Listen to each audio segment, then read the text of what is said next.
Mason Hart had a very simple rule for surviving at Linfield Creative Agency. Stay invisible. Do your work. Submit it on time. Do not make eye contact with director Callum Reed. Go home. Sleep, repeat. It sounded easy. It was not easy. Especially when Callum Reed sat just 20 feet away from Mason's desk, separated only by a glass wall and what Mason liked to call the emotional equivalent of the Arctic Ocean. Mason had worked at Linfield for 8 months. In those 8 months, Callum had spoken to him exactly 11 times. Mason had counted. 7 of those times were corrections. 2 were instructions. One was a cold move when Mason accidentally stood in front of the coffee machine that Callum needed. And one, the most confusing one, was a quiet good, after Mason had stayed until midnight to fix a client presentation. Just good, nothing else. No name, no eye contact. Callum had looked at the screen, said the word into the air, and walked out. Mason had gone home that night and told his best friend Yori about it. He said good to me today. Mason had whispered into the phone like it was breaking news. Mason, Yori had said, you need a hobby. But the thing was, Mason was not imagining it. There was something about Callum Reed that made the whole office hold its breath. He was tall, always dressed perfectly, always carrying a coffee that never seemed to get cold. He had dark hair that he pushed back with one hand when he was thinking. He did not smile much. When he walked through the office, people straightened in their chairs without realizing it. He was not cruel, he was just distant, like a star, very bright, very far away, and Mason, for reasons he could not explain and refused to examine, could not stop noticing him. It was a Thursday morning when everything changed. Mason had woken up with a headache. Not a bad one, just the kind that sits behind your eyes and makes everything feel slightly too loud. He took 2 painkillers, drank his coffee too fast, burned his tongue, and arrived at the office 3 minutes late. He slid into his chair, opened his laptop, and pulled up the design file he had been working on all week. A brand campaign for a skincare company. Clean lines, soft colors. He was almost done. Then Callum walked past, and Mason heard something, not with his ears. It was more like a voice landing inside his head, clear and low and unmistakably Callum's voice. That color palette is better than yesterday. Mason looked up fast. Callum was already past his desk, not even glancing at him, walking toward his office with his coffee in hand. Mason blinked. He looked around. Nobody else had reacted. His coworker, Dina, was typing. The guy 2 desks over was eating a granola bar. Everything was normal. Mason looked back at his screen, at the color palette, the one he had changed this morning. He must have imagined it. That was the only explanation. The headache, the burned tongue, the lack of sleep. He was hallucinating, his boss's voice giving him design feedback inside his skull. Completely normal Thursday. He went back to work. 20 minutes later, Callum walked back the other way. He stopped near the printer, waited for a document, and did not look at Mason once. And again, that voice. He always comes in looking like he barely made it out of bed, and somehow it still works. Mason's hand slipped on his mouse. His cursor dragged a whole text box across the screen. He sat very still. That had been about him. He knew it. He had no reason to know it, but he knew it the same way you know when someone is looking at you from across a room. It was about him. Callum picked up his document and walked away without a single glance in Mason's direction. Mason pressed both hands flat on his desk and breathed slowly. Okay. He was either losing his mind or something very, very strange was happening. He decided to test it. Carefully. Scientifically. He would wait for Callum to walk by again and see if he heard anything.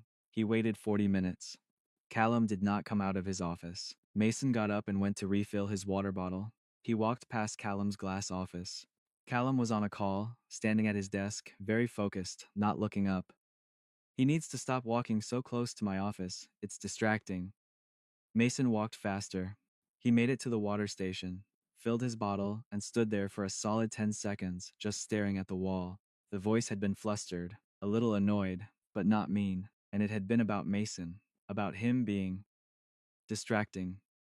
Mason Hart, the most invisible person in this office, was apparently distracting his cold, untouchable, impossible to read boss. He walked back to his desk, sat down, opened a new document, typed one sentence in big letters. I can hear Callum Reed's thoughts, and I am not okay. He deleted it immediately. He was so not okay. By lunchtime, Mason had a list. It was a mental list because writing it down felt too real, but it existed very clearly in his head. Things Callum Reed had thought near Mason today. 1. That color palette is better than yesterday. 2. He always comes in looking like he barely made it out of bed, and somehow it still works. 3. He needs to stop walking so close to my office. It's distracting. 4. Is he eating lunch at his desk again? He should go outside.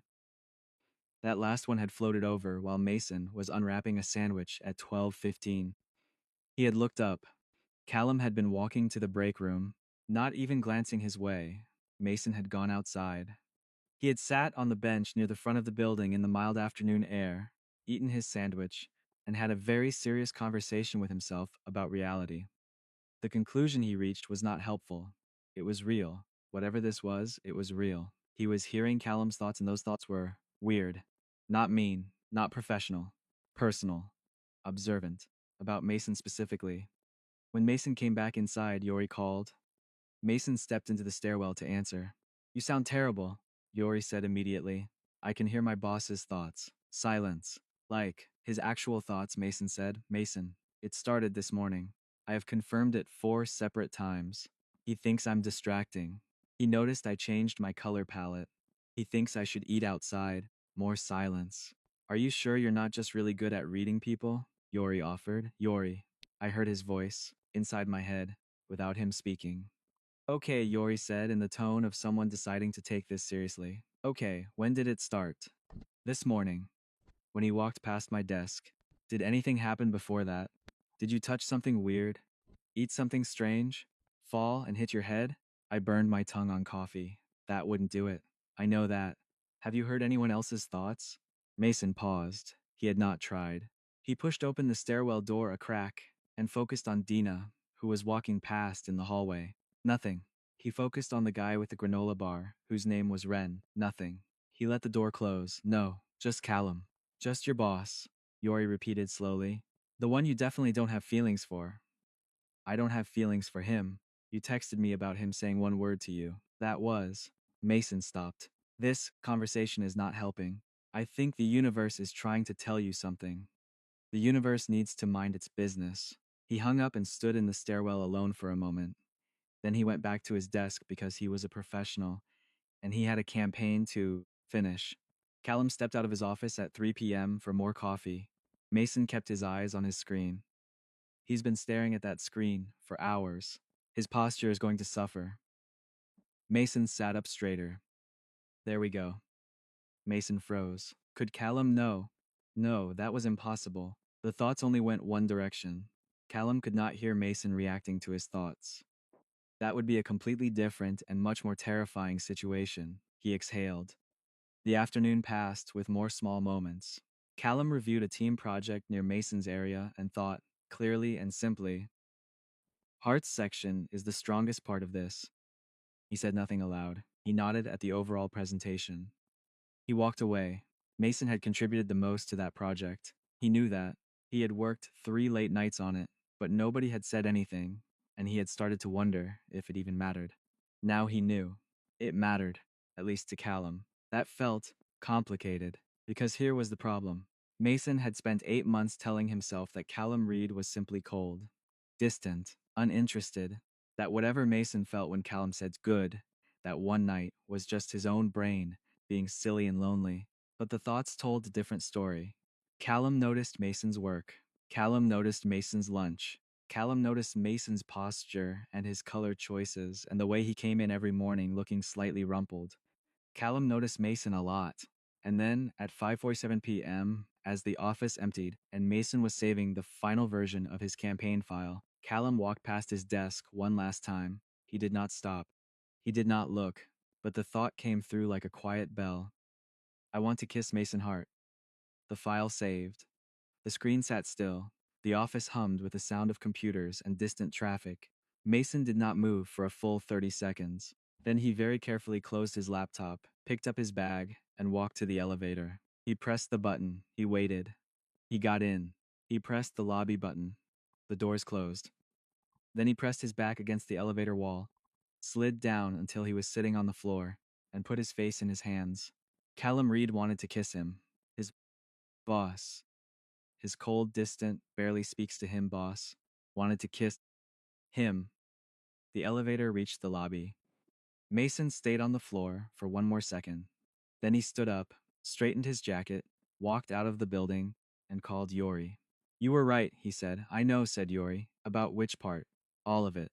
The weekend was supposed to give Mason time to think. It did not. He reorganized his bookshelf on Saturday. He went for a run. He made soup from scratch even though he was not sick. He sat on his couch with a blanket and tried to watch a show, and kept pausing it to stare at the ceiling. I want to kiss Mason Hart. The words played in a loop. Clear, quiet, Callum's voice. Here was the thing. Mason had never thought of himself as someone people wanted. He was not invisible in a dramatic way, not the kind of person who got overlooked because of something dark or painful. He was just ordinary. He did good work. He was friendly. He made decent coffee and remembered coworkers' birthdays and did not cause problems. Nobody had ever described him as distracting before. Yori came over Sunday afternoon with bubble tea and zero patience for Mason's spiral. Let me understand this, she said, sitting cross-legged on his couch, stirring her drink. Your boss has secret feelings for you, which you only know because of a mystery ability that appeared from nowhere, and your response is to reorganize your bookshelf. The bookshelf needed it. Mason, what am I supposed to do, Yori? He sat across from her, pulling the blanket over his lap. Walk in Monday and say, hey, I know you want to kiss me because I can hear your thoughts? Obviously not. Then what? She looked at him thoughtfully. What do you feel? Mason looked at his soup pot, still sitting on the stove. I don't know, he said, and he meant it, because there was a big difference between finding your boss interesting and actually having feelings for him. Between noticing someone and this. You counted how many times he spoke to you, Yori said gently. 11. You remember each one. That's just a good memory. You stayed until midnight for his project and talked about it for a week. I was proud of the work. Mason. She put her cup down. You like him. He pulled the blanket up higher. He's my boss. That's not a denial. It was not a denial. He knew that. She knew that. The blanket was not helping. Even if I do, Mason said slowly. What happens now? He doesn't know I know. He doesn't think I know. And I can't use information I got from inside his head. That's not fair to him. Yori looked at him for a long moment. That's surprisingly mature. I have my moments. So you go in Monday and act normal. I go in Monday and act normal, he agreed. Monday was not normal. Mason arrived on time, got his coffee, sat at his desk. Callum arrived 12 minutes later, said good morning to the general office, and disappeared into the glass room. Normal so far. Then at 10 a.m., the head of accounts, a sharp woman named Director Park, called a team meeting. Everyone filed into the large conference room. Mason sat near the middle. Callum sat at the head of the table. Director Park pulled up numbers. The skincare campaign, Mason's campaign, had been submitted to the client Friday afternoon. The client had responded over the weekend. They loved it. They had approved the full concept and wanted to move to production immediately. The room applauded. Director Park smiled. People looked at the team, and then Callum said clearly, in front of everyone, Hart carried this campaign. The room shifted. Heads turned toward Mason. Mason felt his face go warm. The concept, the color direction, the final layout. That was Hart's work, Callum said. His voice was even, professional. He looked at Mason the way he looked at everything, steady, unreadable. Good work. 2 words. The same 2 words from 8 months ago, but this time in front of everyone. Thank you, Mason managed. His voice came out calm. Good. The meeting continued.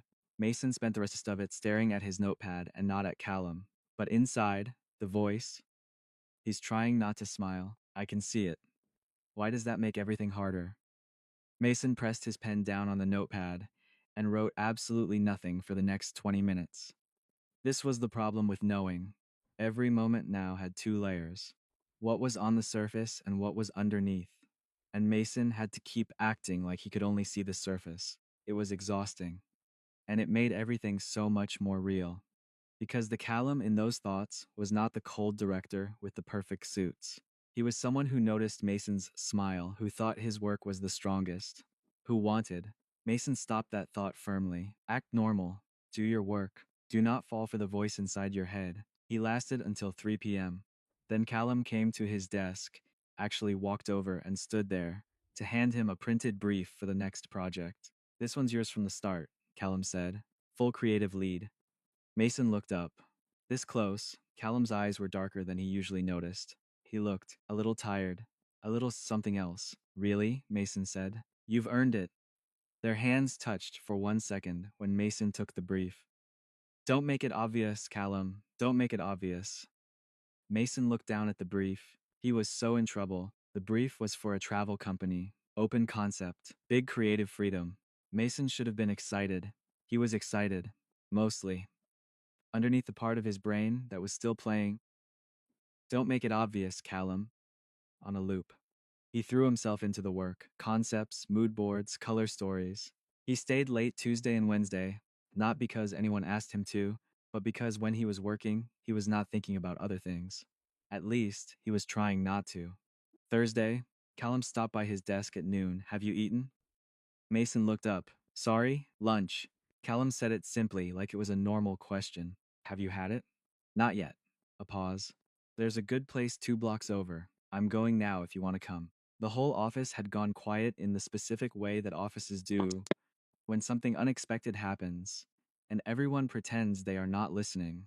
Mason looked at Callum. Callum looked back, steady, unreadable, the same face he always had. Please say yes. Sure, Mason said. Let me get my jacket. They walked out together. The office watched them go. Mason could feel it. The restaurant was small, warm, with wooden tables and a handwritten menu on a chalkboard. Callum had clearly been here before. He ordered without looking at the menu. Mason ordered the same thing because he was not actually reading the words. They sat across from each other. This was the first time Mason had ever sat directly across from Callum with nothing between them. No desk, no glass wall, no presentation. Just a table and the soft noise of a lunch crowd. Callum looked different out here. Still perfectly dressed, still the same person, but somehow less like a director and more like just a man having lunch. He held his water glass and looked out the window for a moment. Say something. You asked him here. Say something, you absolute coward. Mason hid his expression behind his menu. Is the food good? Mason asked. Very. Callum looked back. I come here most Thursdays. I didn't know that. There's no reason you would. A quiet settled between them. Not uncomfortable, just full, like neither of them quite knew what this was. The brief you gave me, Mason said. The travel one. I've been working on a concept. Callum nodded. I'd like to see it when you're ready. I was thinking something about the feeling of arriving somewhere new.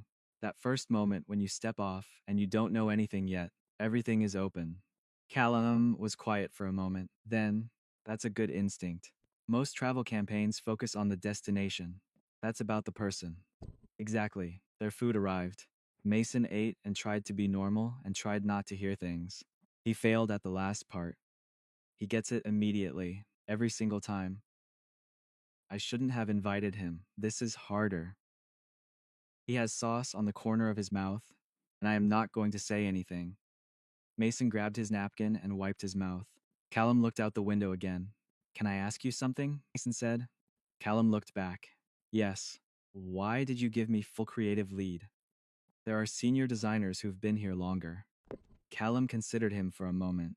Because they design what they think I want. You design what's true.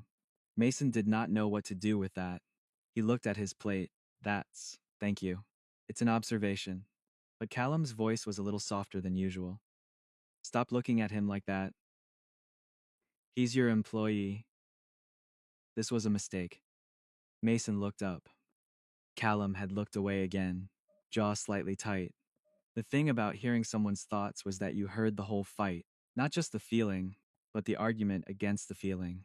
The part that said, stop, and not allowed, and this was a mistake.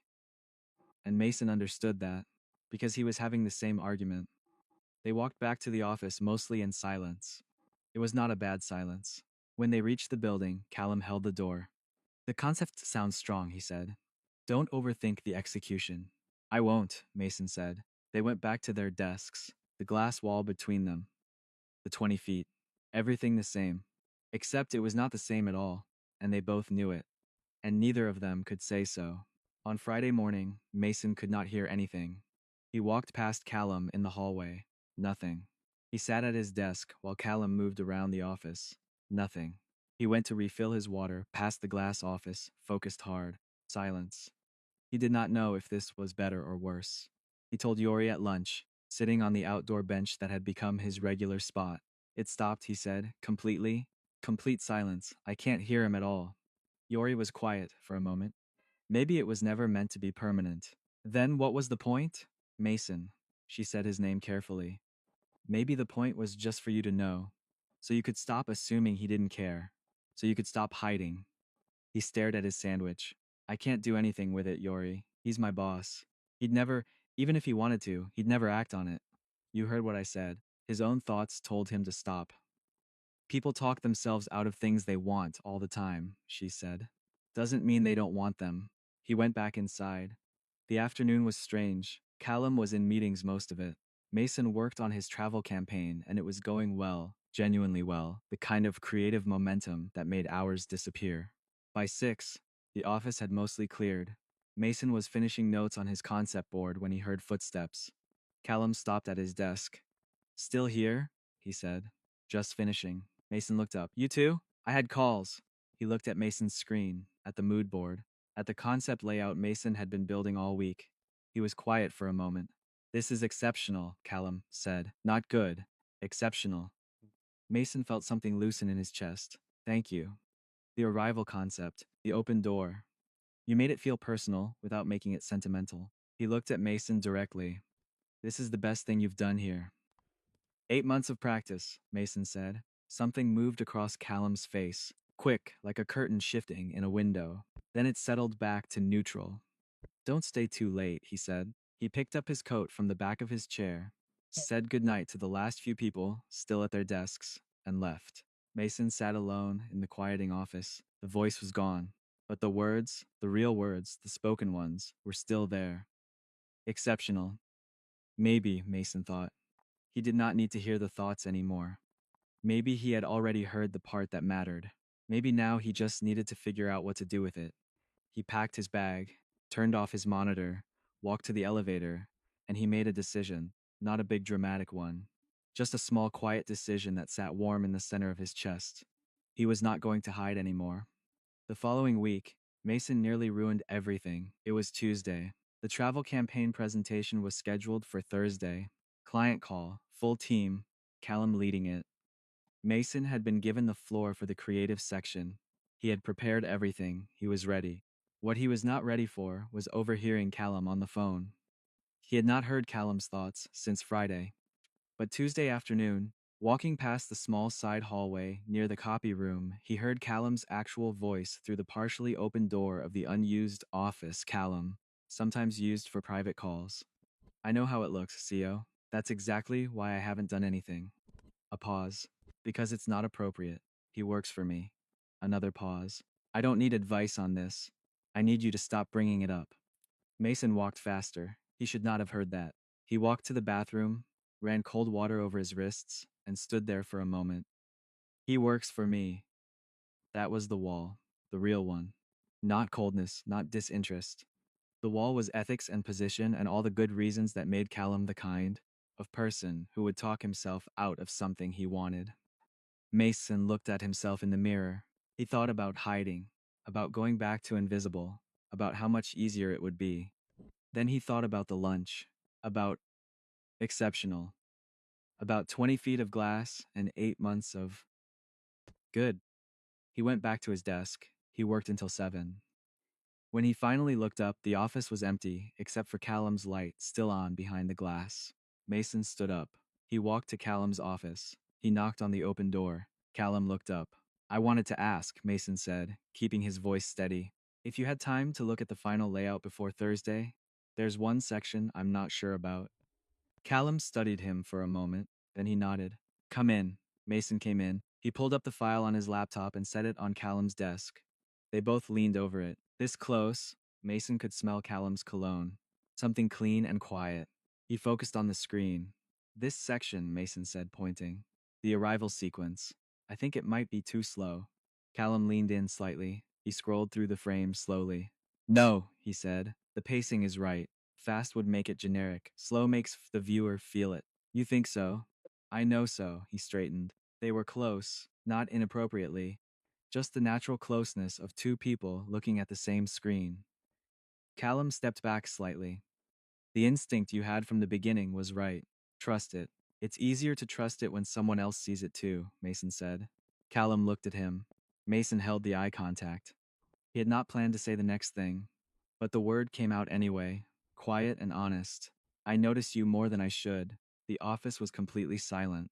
Callum's expression did not change, but something behind his eyes did, a shift, like a door that had been locked a long time moving slightly on its hinges. Mason, he said, quiet, warning, but not cold. I know, Mason said. I know what you're going to say. I'm not asking for anything. I didn't want to keep pretending I don't. He picked up his laptop. The presentation is ready. Thursday will go well. He walked to the door. Good night, Callum. He left. He made it to the elevator, pressed the button, and stood there with his heart going absolutely wild in his chest. He had said it. He had actually said it. The elevator came. He got in. His phone buzzed. A message from Callum's number. They had each other's contacts for work. Mason had never received a personal message from him. It said, Good night, Mason. Just that. 2 words. But his name, his actual name, not Hart. Mason stared at the screen the whole elevator ride down. Mason expected awkward. He prepared for awkward. He had a whole plan for getting through awkward. Arrive on time, be professional, keep his head down, let things reset. Wednesday morning, Callum was not in the office. His assistant Priya mentioned it casually. Director Reed is working remotely today. He'll be back Thursday for the client call. Mason said okay and sat at his desk and felt strange, not relieved, not glad, strangely hollow, like something he had been bracing against had been taken away. He worked. He revised the campaign one last time. He sent Callum the final files at noon. At 12:07, he got an email back. Work email, formal, exactly as it should be. Approved, no changes needed. See you Thursday. See Reed, professional, clean, correct. Mason stared at it, then his phone buzzed, personal number. Callum. Are you okay? Mason looked at those 3 words for a long time. He typed back, Yes, are you? A pause. Then, I owe you a real conversation. Mason typed, You don't owe me anything. I know. I want to have it anyway, after Thursday. Mason put his phone face down on his desk. He pressed one hand flat on the surface. He breathed, after Thursday. He could wait until after Thursday. He could absolutely wait. He did not sleep well Wednesday night. Thursday morning, he put on his best shirt, dark green, the one Yori always said looked good on him, and arrived 5 minutes early. The team was already gathering. The clients would join by video. The conference room was set up. Callum arrived at 8:58, 2 minutes before the call. He walked in, placed his things at the head of the table, and looked around the room. His eyes found Mason. He nodded. Small, brief, professional. Mason nodded back. The call went perfectly. Callum opened it. Director Park covered the strategy. And then Callum said, I'll hand over to Mason Hart, who will walk you through the creative direction. Mason stood up. He clicked to his first slide. He looked at the room, at the faces on the screen, at the concept he had built from nothing over 2 weeks. He talked about arrival. About that first moment when everything is open. About making the audience feel like the journey was theirs. The clients were quiet during his presentation. Then the lead client, a woman named Rosario, said, This is exactly what we wanted and didn't know how to ask for. This is beautiful. The team applauded. Director Park beamed. Mason sat down. From across the table, Callum watched him with an expression Mason could not name. Not the neutral director face. Something much more real. There he is, came a voice, faint, barely a whisper, like a signal coming from very far away.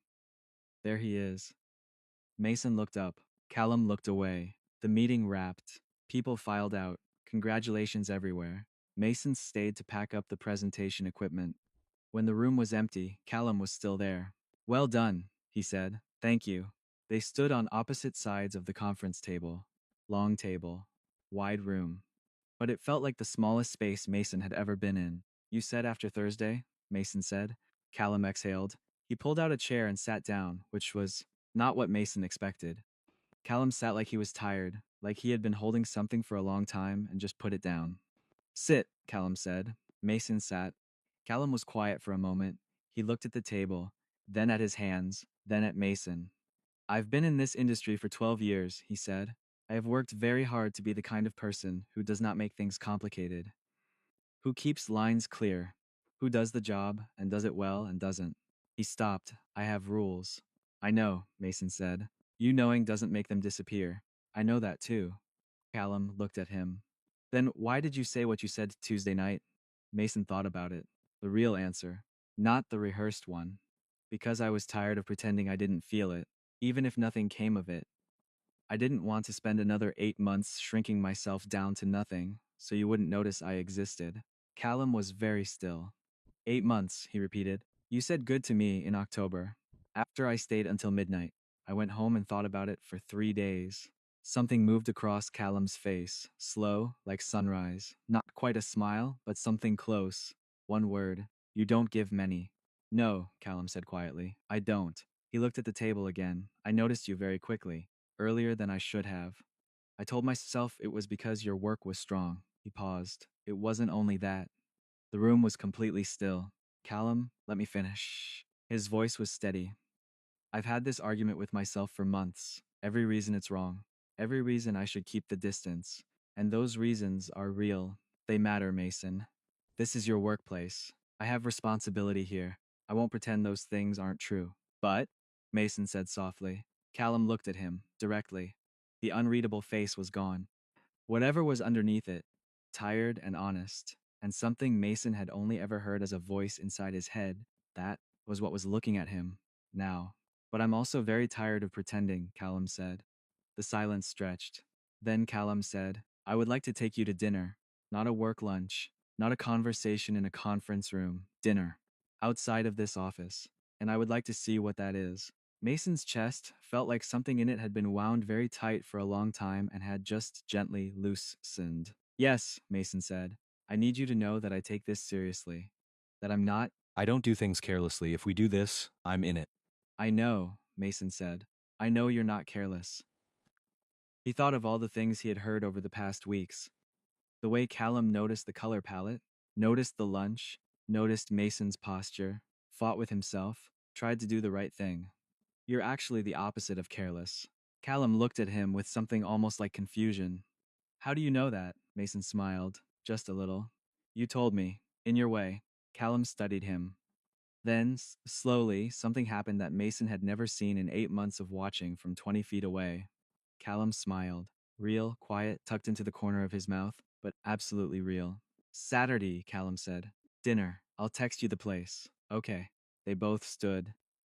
They picked up their things. They walked out of the conference room and back into the office, where the rest of the team was still celebrating the successful call. Everything looked the same, the desks, the glass wall, the 20 feet between where Mason sat and where Callum worked. But it was not the same at all. Saturday came. The restaurant Callum chose was warm and quiet, candles on the table, the kind of place that felt like a secret. Mason arrived first. Callum arrived exactly on time. He was not wearing a suit. Dark shirt, sleeves pushed to the elbow, no tie. Mason had never seen him like this. He looked lighter, like he had set something down and decided to leave it there. He sat across from Mason and looked at him for a moment. You look nervous, Callum said. A little, Mason admitted. Good, so do I. Mason laughed. Actually laughed. The kind that comes out before you decide to let it. And Callum's mouth curved in that quiet, real way again. They talked. Actually talked. Not about work, not about campaigns, but about everything else. Where Callum grew up, coastal city, lots of fog, parents who ran a small print shop, which explained a few things about his love of clean design. Where Mason grew up inland, big family, very loud household that explained why he liked quiet so much. Books they had read. Places they wanted to go, small things, important things. At one point, Callum said, You're very easy to talk to. I didn't expect that. You never talked to me enough to find out, Mason said. I know, said it simply, honestly. You can stop, Mason said, being so careful. Callum looked at him across the table. The candlelight was doing soft things to the room. Outside, the city moved in its usual way, indifferent and busy. I'm learning, Callum said. After dinner, they stood on the sidewalk outside. The night was mild. The city hummed. Callum looked at Mason. He lifted one hand, slowly, carefully, giving Mason every chance to step back, and tucked a piece of hair back from Mason's forehead. His fingers barely grazed Mason's temple. I've wanted to do that for months, he said quietly. I know, Mason said. Callum raised an eyebrow, slightly amused. How? Mason smiled. You told me, in your way. Later, much later, when Mason was home, warm and quiet in his apartment, and his phone buzzed with a message from Callum. I had a good time tonight. Mason sat on his couch and thought about everything. About a Thursday morning with a headache and a burned tongue. About a voice landing inside his head like a secret too big to hold. About what it felt like to hear someone fighting with themselves over you, wanting you, trying so hard to do the right thing.